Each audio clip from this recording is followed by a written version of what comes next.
저에게 주시는 말씀은 마가복음 11장 1절부터 10절 말씀입니다. 제가 가진 성경으로는 신약 71페이지에 있습니다. 마가복음 11장 1절부터 10절 말씀 함께 찾아서 교독하도록 하겠습니다.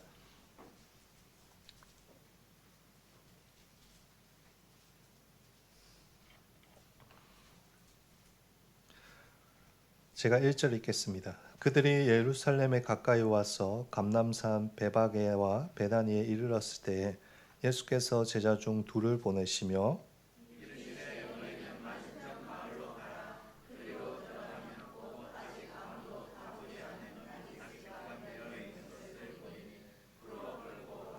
만일 누가 너희에게 왜 이렇게 하느냐 묻거든 주가 쓰시겠다 하라. 그리하면 즉시 이리로 보내리라 하시니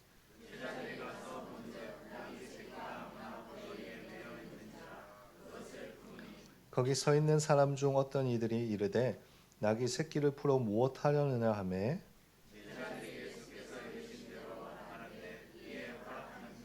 낙이 새끼를 예수께로 끌고 와서 자기들의 겉옷을 그 위에 얹어 놓음에 예수께서 타시니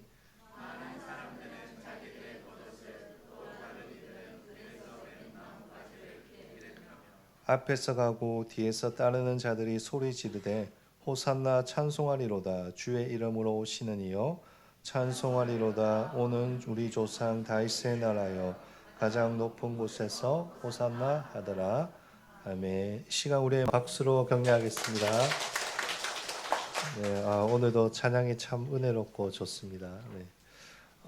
지난주에 저희가 말씀 때 나눈 것과 같이 예수님께서 이제 바디메오를 고쳐 주셨습니다. 이 마지막 이제 치유 사역 후에 이제 예수님께서 예루살렘으로 입성하시면서 오늘 마가복음 11장의 내용이 시작됩니다. 근데 예루살렘에 입성할 때 많은 사람들이 예수님을 아주 열정적으로 환영하였습니다. 오늘 우리가 읽은 1절부터 10절의 내용이 그것입니다. 예수님께서 낙이 새끼를 타시고 이제 예루살렘에 입성하셨는데 사람들이 자기의 겉옷을 이제 벗어서 길 위에 펼치고 또 어떤 사람들은 나뭇가지를 잘라서 길에 펼쳤다라고 기록되어 있습니다. 8절에 보시면 나뭇가지라고 되어 있지 않습니까? 이 나무가 바로 종려나무입니다. 종려나무. 동남아나 이 중동 지역에 가면 큰 야자수 나무가 있지 않습니까? 그 야자수와 매우 비슷하게 생긴 나무가 종려나무입니다. 그 종려나무의 가지를 잘라서 사람들의 길에 이제 펼치기도 하고 또 막 흔들기도 하면서 이제 예수님의 앞과 뒤에서 예수님을 환영한 것입니다. 그래서 나중에 기독교에서는 이 날을 뭐라고 하는가 하면 종려주일이라고 하는 것입니다. 예수님께서 일요일 날, 즉 주일 날에 예루살렘에 입성하셨고 그날 사람들이 무엇을 흔들었다 해서 이 종려나무를 흔들기도 하고 바닥에 펼치기도 하였다는 것 때문에 교회에서는 이날을 기념하여서 종려주일이라고 부릅니다. 근데 예수님께서 이 예루살렘에 입성하신 일요일 이 주일은 마침 어떤 날이었는가 하면 유월절이 시작되기 전이었습니다. 유월절 기간이었습니다. 마가복음 14장 1절 말씀 한번 띄워주시겠습니까? 여기 보시면 이렇게 기록되어 있습니다. 이틀이 지나면 유월절과 무교절이라 대제사장들과 서기관들이 예수를 흉계로 잡아 죽일 방도를 구하며 여기 보시면 이틀이 지나면 무슨 날이라고 기록되어 있습니까? 유월절이라고 기록되어 있습니다.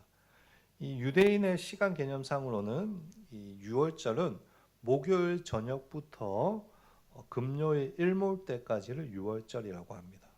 그러면 지금 마가복음 11장은 유월절이 시작되기 5일 전, 그러니까 1월부터 월요일까지의 이 일들을 기록한 내용이라고 할 수 있습니다. 유월절은 어떤 날입니까, 여러분? 이스라엘의 3대 명절 중에 하나로서 이스라엘이 하나님의 도우심으로 이 장자의 재앙을 벗어난 것을 기념하는 날입니다. 구약 출애굽기에 보시면 하나님께서 이집트 땅에서 10가지 재앙을 내리시는데 그 마지막 재앙, 즉 첫 번째 태어난 것들이 죽는 재앙을 내리시는데 하나님의 말씀을 따라서 유월절 어린 양의 피를 바른 집에는 재앙이 임하지 않았습니다. 이집트의 모든 장자들은 다 죽었지만 이스라엘 장자들은 하나님의 말씀을 따라서 죽음을 피한 것입니다. 그래서 이스라엘 백성들은 이러한 하나님의 은혜를 기념하기 위해서 이날을 유월절로 지키고 매년 유월절이 되면 전국에서 수많은 유대인들이 유월절을 준비하기 위해서 예루살렘에 모였습니다. 역사학가 요세푸스의 기록에 의하면 예수님 당시 유월절 이 일주일 기간 동안 예루살렘에 출입하는 인구가 약 270만 명 정도 되었다고 합니다. 어마어마한 사람들이 유월절을 맞이해서 예루살렘을 오고 가는 것입니다. 그 중에서도 유월절 준비를 위해서 미리 예루살렘에 와서 지내는 사람들이 꽤 있었습니다. 그런데 그들 앞에 누가 나타났는가 하니 소문으로만 듣던 예수님께서 나타나신 것입니다. 당시 이스라엘 백성들은 이 로마의 압제로부터 굉장히 고통을 받고 있었고 강력한 메시아가 나타나 다윗 왕과 같이 강력한 이 통치력을 가지고 자신들을 압제해서 구원해주고 해방해 주실 것을 기대하고 있었습니다. 그런데 자기들이 보았을 때 예수님이 그런 메시아로 보이는 것입니다. 왜냐하면 물고기 2마리와 떡 5개로 5,000명의 사람을 배불리 먹이시고 또 죽은 사람도 살리시는 초인의 능력을 가지고 계시고 또 보니까 귀신도 쫓아내는 영적인 권세도 있으신 것 같고 무엇보다도 하시는 말씀을 이렇게 잘 들어보니까 정말 지혜롭게 하나님의 말씀을 잘 탁월하게 가르친 것처럼 보였기 때문입니다. 그래서 예수님을 이스라엘의 로마의 억압에서 해방시켜 줄 수 있는 제2의 다윗, 메시아로 생각한 것입니다. 뿐만 아니라 이 민족의 해방을 기념하는 유월절 날에 이쯤에 공교롭게도 예수님께서 타이밍에 딱 맞추어서 대중 앞에 딱 나타나시니까 군중 심리가 이제 발동을 해서 드디어 우리가 기다리던 메시아가 나타났다라고 모두가 분위기에 휩싸여서 가만히 있을 수가 없는 것이죠.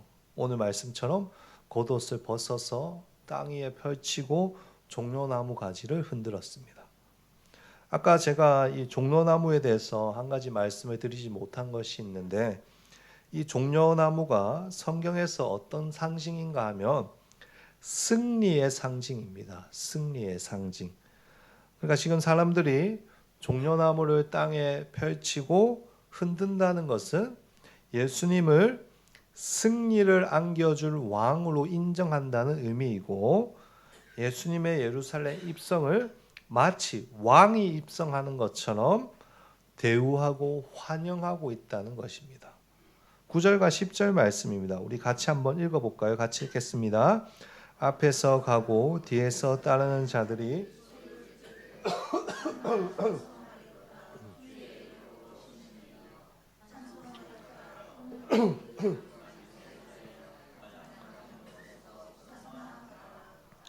아멘. 여기 보시면 호산나라는 표현이 등장하는데 이 말은 히브리어의 구원이라는 야사와 간청이라는 안나가 합쳐진 말로서 말 그대로 하자면 구원해 주시기를 간청합니다라는 뜻입니다. 그러니까 지금 청중들이 예수님께 무엇을 하고 있는가 하면 구원해 주십시오. 구원해 주십시오라고 큰 목소리로 외치고 있는 것입니다. 9절 뒷부분에 보시면 예수님을 향해서 유대인들이 이렇게 표현하죠. 주의 이름으로 오시느니. 이 표현은 하나님이 보내신 메시라라는 것입니다.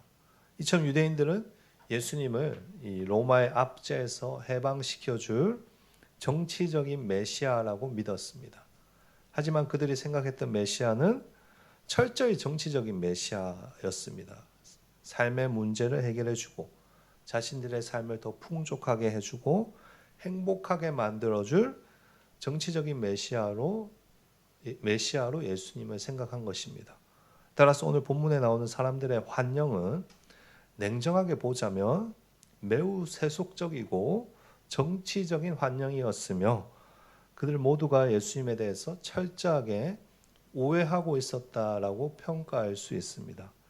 결국 자신들이 생각한 예수님이 정치적인 메시아가 아니라는 것을 알게 되자 나중에 이 유대인들이 예수님을 어떻게 합니까? 예수님을 십자가에 못 박습니다.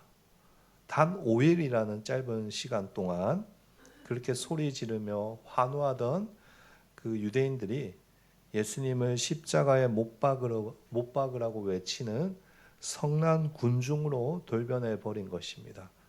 왜 갑자기 그렇게 돌변한 것일까요? 단체로 정신이 이상해진 것일까요? 아니면 뭔가에 홀린 것일까요? 이유는 간단합니다. 내가 환영했던 그 예수가 기대하고 원했던 것과 전혀 다른 메시아였기 때문입니다. 예수님이 분명히 강력한 왕이 되셔서 다윗처럼 원수를 물리치고 또 자기들을 로마에서 구원해 줄 것이라는 기대를 가지고 있었는데 예수님께서 다른 행보를 보이시니까 그들의 눈에는 예수님이 승리의 왕으로 보이지 않는 것입니다. 유대인들은 예수님이 자신들이 바라던 메시아의 모습을 보이지 않는 것에 크게 실망했습니다. 또한 자신들이 원하는 정치적인 목적에는 관심도 없고 그것을 이루고자 하지 않는 것에도 분노하였습니다. 그래서 결국 예수님을 향해서 나중에 우리가 한 2, 3주 뒤부터 살펴보겠지만 손가락질하고 욕하고 저주하고 심지어 십자가에 못 박은 것입니다. 이러한 유대인들의 모습을 보면서 우리는 속으로 이렇게 생각할 수 있습니다. 아니 어떻게 저런 인간들이 있을 수 있어? 어떻게 저렇게 쉽게 마음을 바꿀 수가 있지? 어떻게 예수님을 저렇게 아무렇지 않게 버리고 저런 행동을 할 수가 있지?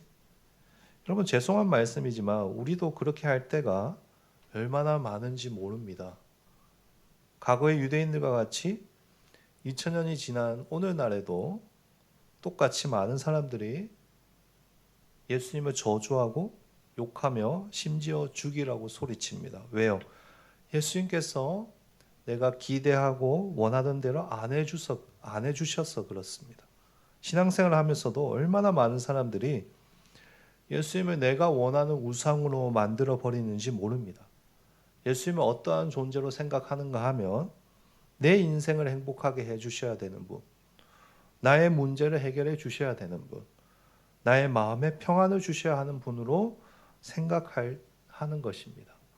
그런데 갑자기 내 인생에 예상치 못한 어려움이 생기고 갑작스러운 고난을 경험하게 되면 예수님에 대해서 의심이 들고 실망하는 것입니다. 아니 예수 믿는 게 왜 이래? 예수 믿는 게 왜 이래 힘들고 고달픈 거야? 내가 지금까지 11조도 열심히 하고 교회 봉사도 잘했는데 예수님이 이 문제는 좀 해결해 주셔야지. 왜 이렇게까지 내 인생을 어려움 속에 그냥 놔두시는 거지? 분노하고 저주하고 심지어 어떻게 하는가? 교회를 떠나버립니다. 그러나 우리 예수님은 우리가 세상에서 내가 원하는 것을 이루기 위해서 세상적인 복을 주고 잘되게 하고 아무런 문제 없이 행복하게 살도록 하기 위해서 이 땅에 오신 분이 절대 아닙니다.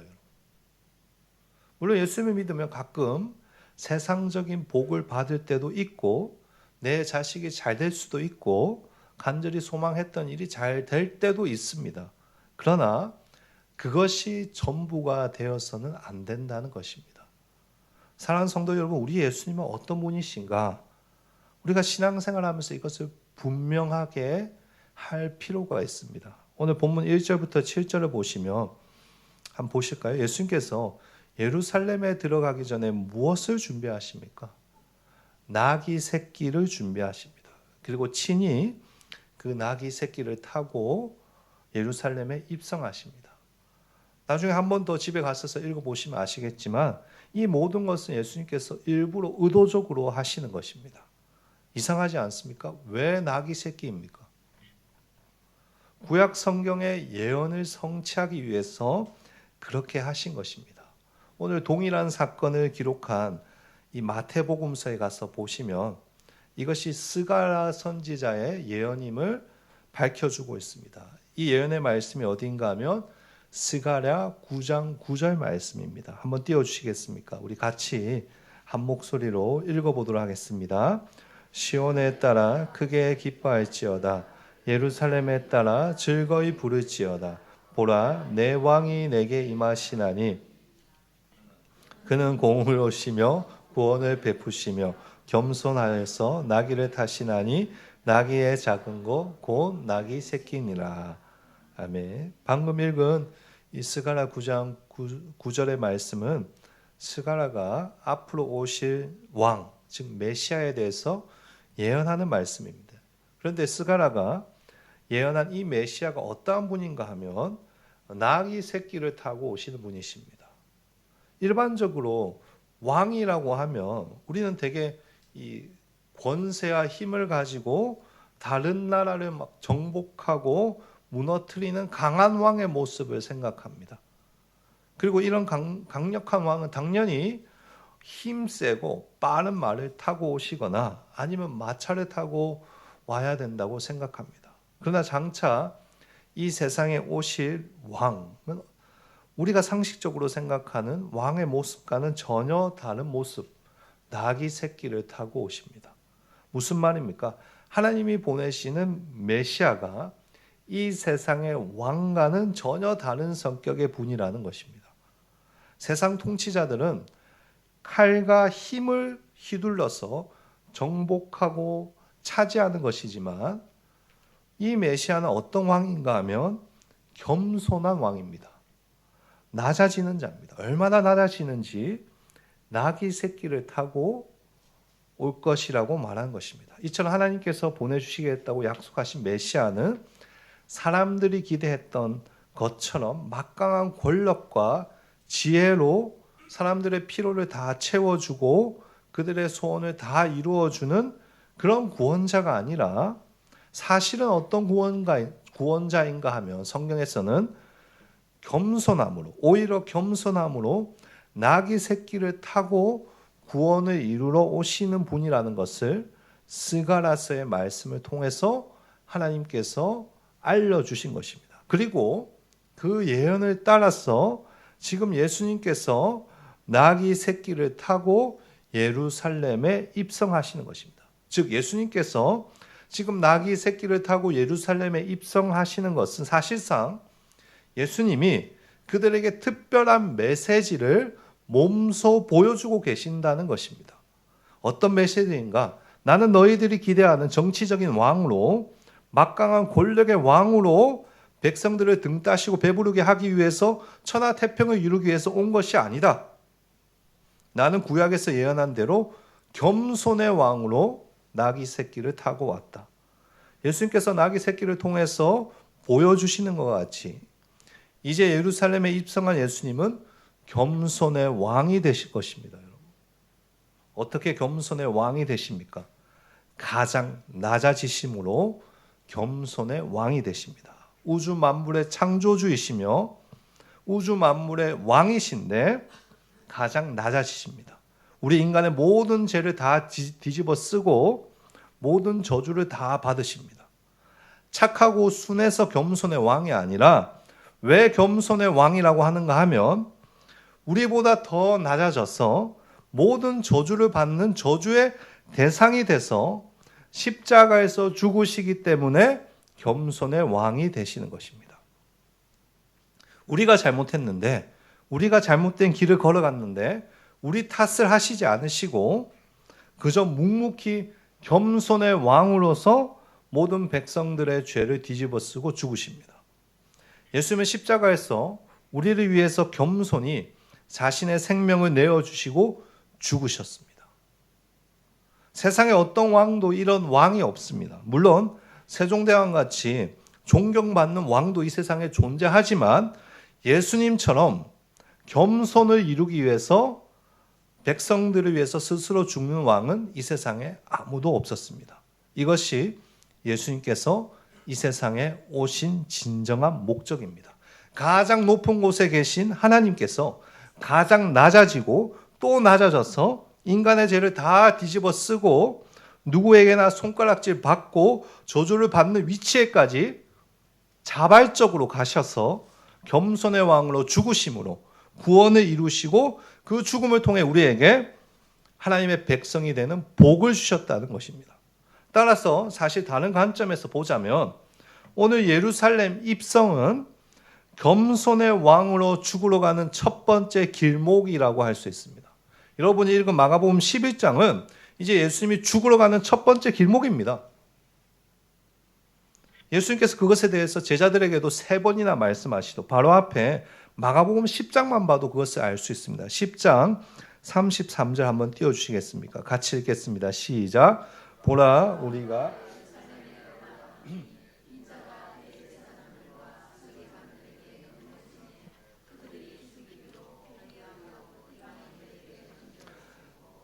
네, 여러분 방금 읽은 33절은 예수님께서 예루살렘 입성에 앞서서 제자들에게 마지막으로 앞으로 예루살렘에서 당신께서 겪게 될 일에 대해서 미리 알려주시는 장면입니다. 예수님은 이미 다 알고 계셨습니다. 그런데도 예루살렘으로 들어가십니다. 구약의 선지자가 예언한 말씀을 직접 성취하기 위해서 나귀 새끼를 타시고 겸손의 왕으로 죽으려고 십자가를 지시려고 예루살렘에 입성하신 것입니다. 그런데 사람들은 그 사실을 모르고 예수님을 향해서 소리를 지르며 종려나무 가지를 흔들며 환호하는 것입니다. 수많은 정복자들이나 개선 장군들은 말을 타고 예루살렘에 입성했던 것과 달리 예수님께서 일부러 초라한 나귀 새끼를 타고 죽음의 길에 들어서신 것도 모르고 우리의 문제와 우리의 아픔만 해결해 달라고 호산나를 외치며 예수님을 환영하고 있는 것입니다. 이 장면이 얼마나 아이러니합니까, 여러분?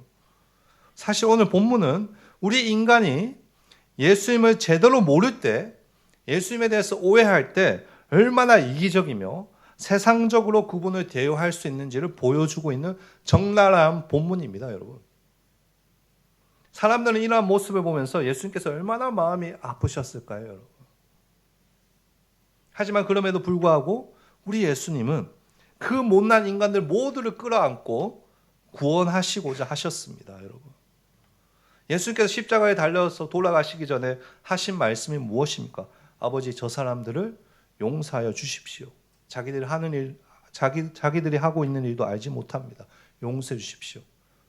저 새끼들 다 죽여 주십시오. 이렇게 하지 않았습니다. 하나님, 저 사람들까지 용서해 주십시오. 예수님은 죽기 직전까지도 사람들의 죄를 용서해 달라고 겸손의 왕으로 기도하셨습니다. 우리 예수님이 이처럼 우리를 구원하기 위해서 끝까지 낮아지신 겸손의 왕이십니다. 사랑하는 성도 여러분, 우리 예수님은 세상적이며 정치적인 메시아가 아닙니다. 한낱 우리의 소원이나 바람을 이루어 주시기 위해서 이 땅에 오신 분이 아니라는 그 말입니다.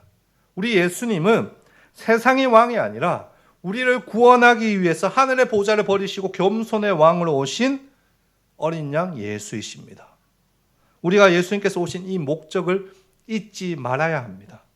이것을 잊어버리고 예수님을 그저 우리 인생에 세상적인 욕심과 바람을 이루어 주시는 분으로 생각만 한다면 반드시 실망하고 또 신앙생활에 실패할 수밖에 없는 것이고 예수를 저주하고 부정할 수밖에 없는 것입니다. 부끄러운 고백이지만 저도 그랬습니다. 저는 어렸을 때 장모님의 아들로 태어났습니다. 저희 아버지는 신앙이 정말 좋으신 분으로서 35세 장로님이 되셨습니다. 35세 장로가 되었다니 얼마나 대단하겠습니까? 저희 아버지는 교회를 위해서는 뭐든지 하시는 분이셨고 있는 건물까지 다 팔아서 교회 헌금하실 정도로 믿음이 뜨거운 분이셨습니다. 그래서 그런지 저는 어릴 적부터 교회에서 거의 살았습니다. 부모님을 따라서 수요 예배도 나가고 새벽 기도도 가고 주일은 거의 교회에서 하루 종일 먹고 자고 막 살았습니다. 성경에 대해서 누구보다 잘 알고 있었고 어릴 적부터 예수님을 믿는다고 어디를 가나 자랑했습니다. 그런데 제가 국민학교 고학년 때 교회에서 어떤 일이 일어났습니다. 자세한 이야기는 다 해드릴 수 없지만 그 사건으로 저희 집은 모든 유명을 뒤집어쓰고 쫄딱 망하게 되었습니다. 고향을 떠나서 아주 먼 곳으로 이사를 가게 되었고 매우 가난하고 힘든 시간을 보냈습니다. 그러니 제 마음속에 그런 생각이 들었습니다. 아니 우리 아버지 어머니가 하나님께 그렇게 헌금도 많이 하고 그렇게 예수를 열심히 믿었는데 이게 뭐야? 예수를 믿으면 복을 누리고 행복해진다면서 그런데 우리 어떻게 하나님을 이렇게 할 수 있어? 예수는 어디 있는 거야? 예수가 있는데 어떻게 나 이렇게 할 수 있어? 그렇게 흥분하고 분노하다가 결국에는 어디로 가게 되었는가 하면 예수를 부정하고 저주하는 자리까지 가게 되었습니다. 고등학교 때부터 아예 교회를 나가지 않았고 저는 아예 공개적으로 안티 크리스천으로 지냈습니다. 여러분. 예수에 대한 이야기가 나오면 어떻게 합니까? 저주하고 예수쟁이들 죽어야 된다고 큰 소리 치는 사람이 저입니다. 여러분. 기독교는 사기이고 교회는 사람을 속이는 아주 비열한 거짓말쟁이들이라고 사람들에게 외쳤습니다. 그렇게 매일 술과 세상에 취해서 예수를 욕하고 저주하고 예수는 거짓말쟁이라고 소리치며 살았습니다. 그런데 제가 27이라는 나이에 예수를 만난 것입니다. 여러분. 정말 신기한 방법으로 하나님의 은혜 가운데 예수를 만난 것입니다. 저는 예수가 어떤 분인지 그때까지 몰랐습니다. 여러분.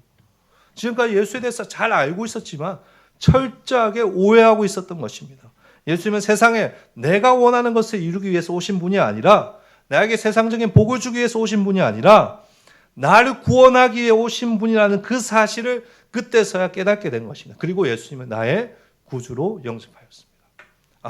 우리 예수님은 나의 계획과 나의 뜻에 따라서 이 세상에서 나의 뜻을 따라서 움직이고 역사하기 위해서 오신 분이 아니구나. 날 구원하시기 위해서 죽으시려고 겸손의 왕으로 오신 분이구나.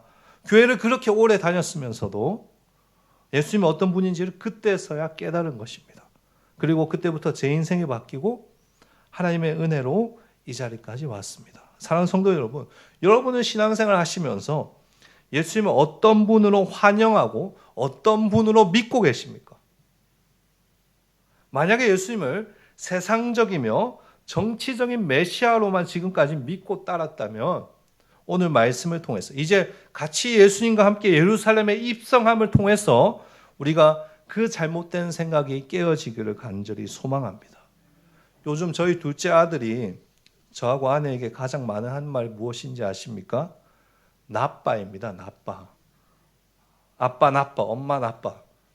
아빠 엄마가 자기 뜻대로 안 해주면 아빠 나빠, 엄마 나빠 그렇게 합니다. 오늘 아침에도 자기가 원하는 거 안 해줬다고 저한테 아빠 나빠 이렇게 했습니다.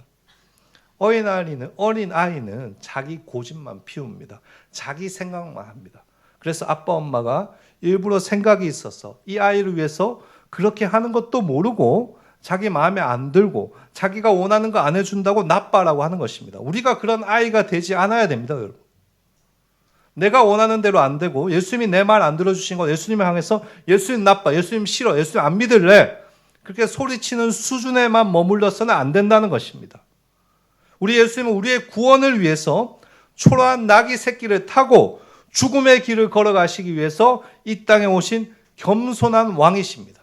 그러니 세상의 것을 얻기 위한 욕심으로 우리가 겉옷을 펼치고 종로나무 가지를 흔드는 그런 인생이 아니라 오히려 날 위해 예수께서 베풀어 주신 그 구원의 은혜에 감격해서 찬양하고 예배하는 복된 인생이 되어야 하는 것입니다. 내가 원하는 대로 되지 않는다고 예수님을 배신하고 저주하지 마시고 이제는 예수님께서 나를 위해 죽으셨으니 나도 고난 가운데서 아픔 가운데서 예수와 함께 죽고 예수와 함께 살겠다고 다짐하는 겸손한 제자가 되시기를 진심으로 바랍니다. 내 욕심만 내 생각만 앞세우는 그런 신앙생활이 아니라 주님께서 날 위해 하나님께 순종하고 낮아지신 것처럼 십자가에 죽으신 것처럼 나 역시 예수의 말씀에 순종해서 고난 가운데서도 십자가 지고 걸어갈 수 있는 참아내고 인내하고 겸손하며 구원자 예수를 제대로 보여줄 수 있는 그런 복된 진짜 예수의 제자다운 제자 되기를 축복합니다. 무엇보다 우리 한일교회가 겸손의 왕 예수님을 따르는 교회가 되기를 진심으로 바랍니다. 진심으로, 정말 진심으로 세속적이고 정치적인 메시아를 드러내는 교회가 아니라 구원자 예수를 드러낼 수 있는 그런 한일교회 되기를 축복합니다. 세속적인 것이 교회의 목적이 되고 그것을 추구할 때 교회는 생명을 잃어버릴 수밖에 없습니다. 오히려 예수님 때문에 희생도 감사해야 하고 눈물도 흘릴 수 있는 그런 은혜, 섬김의 한일교회가 되기를 축복합니다. 이번 주에 우리 성도님 댁에 신방을 갔는데 우리 교회 이름에 놀라운 비밀을 알게 되었습니다. 한국에서 선교하는 것에 1등하는 교회가 되라고 한일교회라고 이름을 지으셨다고 합니다. 저는 선교도 좋지만, 선교 좋죠. 우리 교회가 예수를 바르게 믿고 예수를 바르게 따르는 교회로서 전국에서 1등 했으면 좋겠습니다. 다른 것으로 1등 안 해도 괜찮습니다. 예수 때문에 1등하는 교회가 되십시다. 예수 때문에 고난도 이겨내고 예수 때문에 함께 울며 웃으며 기도하며 예수 때문에 더욱더 믿음이 성장하는 그런 교회 되었으면 좋겠습니다. 우리 교회 모든 성도님들이 오늘 말씀을 잊지 마시고 날 위해 죽으러 오신 그 예수를 따르는 복된 인생이 되시기를 축복합니다. 또 오늘 말씀처럼 겸손의 왕 예수를 자랑하고 드러낼 수 있는 그런 전국에서 1등할 수 있는 복된 한일교회 되기를 예수님의 이름으로 축복하고 축원합니다.